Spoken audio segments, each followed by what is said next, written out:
Hello again, Re-entry Student Program. I am Re-entry Student Program staff, Academic Counselor Chris Gomez with Gina Niceforo, RSP student staff for another installment of Wise Owl Wednesdays. On this episode of Wise Owl Wednesdays, we'll be covering basically navigating your first week or two transitioning into academic courses at Cal.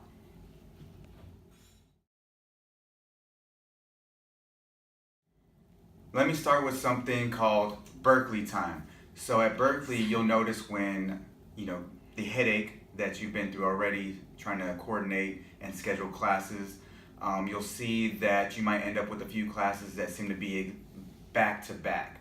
No room for transition, no room to get to the next class. You're probably pulling your hair out, choosing another backup class that you didn't really want.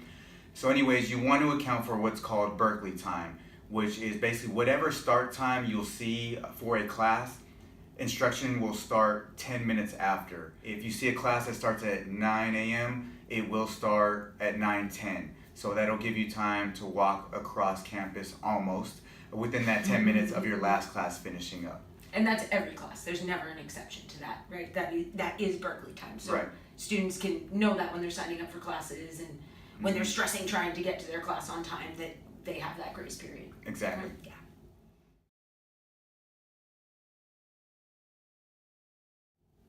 Now let me break down the advising landscape here at Berkeley. You might be confused right now with program advisors, college advisors, major advisors, and they all exist. So again, right, your college depending on your major.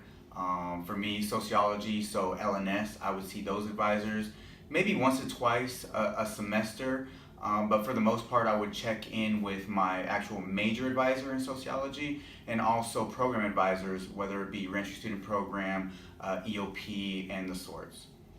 And there's a great resource on the EOP website, which is the EOP Advising Wheel. That's new to this year. It basically breaks down, has each type of advisor, so like you said, college, program, major, peer advisors as well, and lets you know which one would be most appropriate to meet with for whatever you're dealing with. So definitely that's on their website. Recommend checking that out for some advising advice.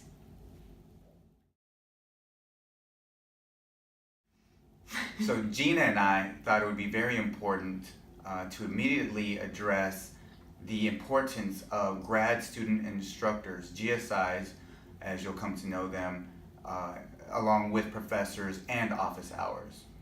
GSIs and professors at Berkeley in your academic trajectory are equally as important, and here's why.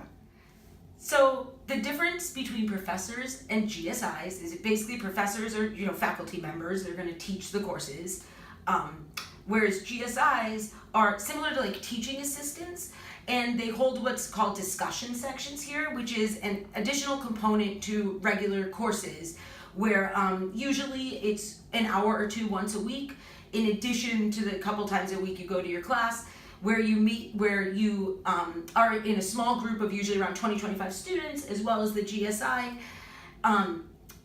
delving into the material a little bit deeper and answering questions and all sorts of stuff like that. But what's really neat is that both of the professors and GSIs hold office hours. So office hours at UC Berkeley, very, very important. Not only for the obvious reasons, which is addressing academic concerns, materials, but also a time where you can really get to know the professor and their body of work, their trajectory to get to where they are today, and for the professor to get to know you. Again, at Berkeley, the hidden curriculum is networking. Please take advantage of that for future letters of recommendation, research projects, introductions into the professional world again, so on and so forth. And this is scheduled time outside of classes where you can meet with them, oftentimes one-on-one. Sometimes professors will have like a We Join sheets that you sign up for. Sometimes it'll just be drop-in, but it's a great way, like you said, to get to know them and everything. And additionally, GSIs always hold office hours as well. So it's a fantastic way to do great in the course, to connect for letters of rec, like you said, to go to both GSIs and professors' office hours. You get the most out of the classes. I would just like to briefly re-emphasize the importance of grad student instructors, GSIs. Everything that I said earlier about professors applies equally to GSIs. And do not wait until you get your first midterm or exam or what have you to start going to see the folks in office hours. Most folks do that. Get in there early when office hours are quiet and professors and GSIs are twiddling their thumbs waiting for folks to come talk to them.